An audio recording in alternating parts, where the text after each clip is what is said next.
Welcome to On the Tigers News. I'm Alexis Richer. Thanks for being with us today for the news we've been keeping an eye on for you. FBI Director James Comey informed key lawmakers on Sunday that he still does not believe that Hillary Clinton should face criminal prosecution over her use of private email servers during her time as Secretary of State. Comey said his conclusion came after FBI agents reviewed all of the newly discovered messages to or from Clinton found on electronic devices that belonged to her top aide's estranged husband, disgraced former Congressman Anthony Weiner.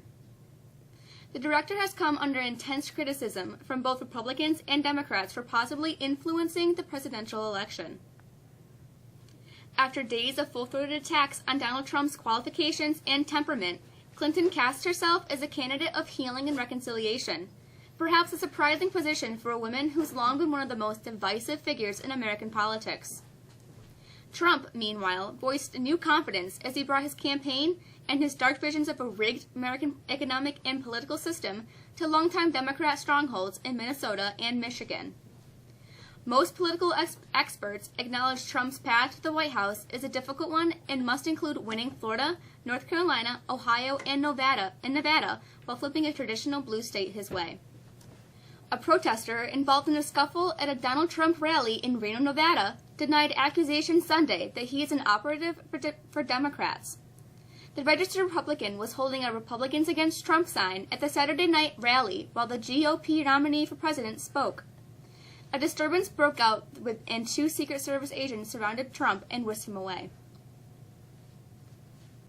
Janet Reno, the first woman to serve as U.S. Attorney General and the epicenter of several political storms during the Clinton administration, including the seizure of Elian Gonzalez, died early Monday. She was 78. Reno died from complications of Parkinson's disease. Her family said Reno spent her final days at home in Miami, surrounded by family and friends. A state lawmaker in New York says he will introduce legislation to repeal the state's ban on ballot selfies. Utica Assemblyman Anthony Brindisi, a Democrat, says voters should be allowed to take pictures of their completed ballot. He says any negatives related to ballot selfies are outweighed by the positives, including the possibility that they could encourage more young people to cast a ballot. A strong batch of new films drew audiences to the theaters in large numbers this weekend, including Marvel's Doctor Strange, the animated Trolls, and Mel Gibson's World War II drama Hacksaw Ridge, effectively waking up the sleepy fall box office.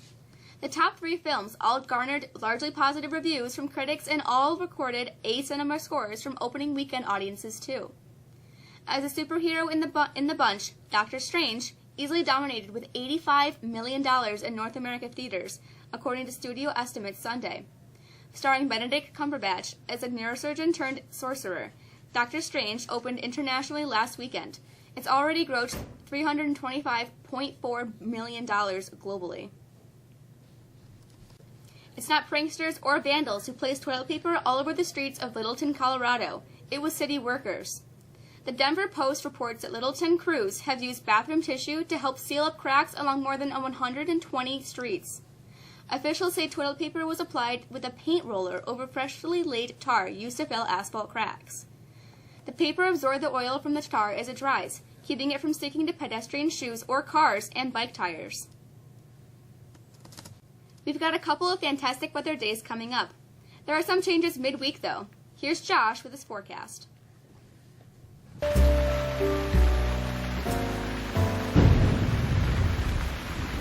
High pressure is dominating our weather today, leading to a beautiful fall day with bright skies and warm temperatures. We started off with a hard frost this morning as skies were crystal clear overnight, but the sun really went to work during the day. The nice weather will continue for one more day on Tuesday, a perfect day to cast a ballot. Times of sun and clouds with temps in the mid-60s during the afternoon. It's Tuesday night when a new system comes in, dropping out temperatures into the mid-40s and brings some rain, some of which could be heavy at times. Rain tapers off to showers on Wednesday with cool, damp conditions for the day before skies clearing on Wednesday night low. Temperatures near freezing. A look ahead at the end of the week. A nice day, Thursday, with some sunshine and temps in the low 50s. Friday looks like some early rain and seasonably cool temperatures. That's the forecast. I'm Josh. Have a great weekend. Mexico swimmers had a terrific weekend at sectionals. Here's Mr. Charbonneau with the sports.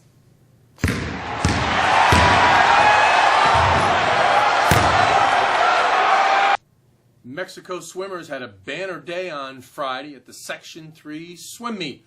4 school records were set, including one by Jessie Faulkner, who raced to the 100 breaststroke championship. Faulkner also set a record in the 200 IM in winning the Class B championship there. Now, Sid Lawton finished third in that same event.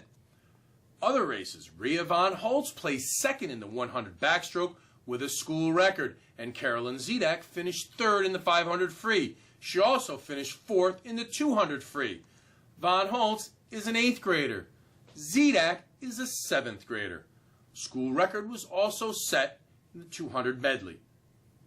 The New York Giants took advantage of 2 early Carson Wentz interceptions that led to touchdowns to hold on to a 28-23 win. Eli Manning had 4 TD passes. The Jets dropped another game, falling to 3-6 after a 27-23 loss to the Miami Dolphins. The loss essentially eliminates the Jets from any playoff picture. And the Raiders, they put themselves in the playoff conversation with a 30-20 win over Super Bowl champ Denver Broncos. The Chargers, the Colts, the Panthers, Saints, Lions, Chiefs, Ravens, and Cowboys were all winners.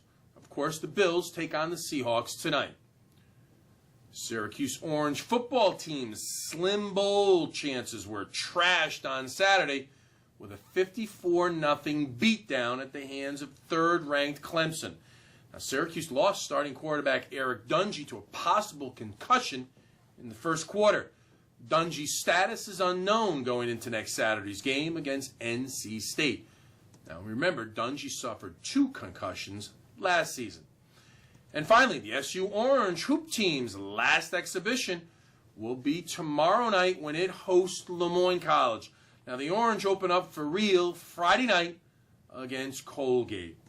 That's it for us this week. I hope you have a great week. Of course, I'm Michael.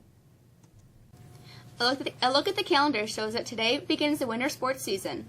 7 sports programs will begin with tryouts and practice for both varsity and JV's teams. Students have a couple of days off this week, Thursday because of staff development, and Friday an observation of Veterans Day.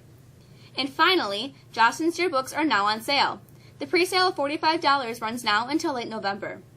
That's it for us today and this week. Look for us again next Monday. I'm Alexis Richer. Have a great weekend, everyone.